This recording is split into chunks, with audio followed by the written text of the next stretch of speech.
குலசேகரன்பட்டினம் தசரா திருவிழா நெருங்கி வருவதால் பக்தர்கள் அணியும் வேடப் பொருட்கள் தயாரிக்கும் பணி விறுவிறுப்படைந்துள்ளது.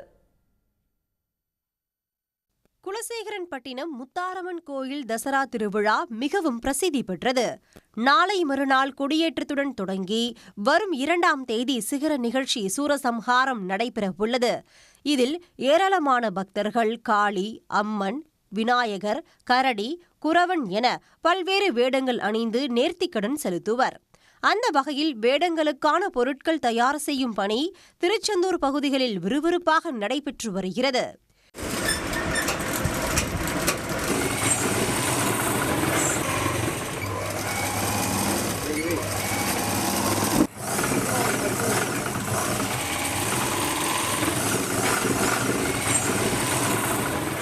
வேடத்திற்கான முக்கிய அலங்கார பொருட்களான உடை, யானம், தலைகிரீடம், கைப்பட்டை, நெற்றிப்பட்டை, ஈட்டி போன்றவற்றை வெளியிடங்களில் வாங்கிய தொழிலாளர்கள் 6 மாதங்களுக்கு முன்பே ஆர்டர்கள் கிடைத்ததன் பேரில் தத்ரூபமாக தயாரித்து கொடுத்து வருவதாகவும் தெரிவிக்கின்றனர். சரசி வேஷத்துக்கு அதுக்கு தகுந்த மாதிரி ஒயிட்டு சேலை எடுத்து பட்டு சேலையை வச்சு போயிட்டு இருக்கு. அதுக்கு வீணை, கையில் ஏடு, பாசி, இது கிருஷ்ண வேஷத்துக்கு அதுக்கு தகுந்த மாதிரி ட்ரெஸ்ஸுகள் அந்த படத்தை பார்த்து அந்த படத்தில் எப்படி நம்ம ட்ரெஸ்ஸு வரைஞ்சிருக்காங்களோ அதுபடி நாங்கள் அந்த ட்ரெஸ்ஸை நாங்கள் தைச்சி கொடுக்குறோம்.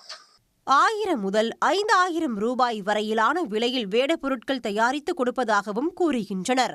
பக்தர்கள் விரதம் இருந்து வேடங்கள் அணிய உள்ளதால் குலசை தசரா விழா தற்போதே களைகட்ட தொடங்கி உள்ளது.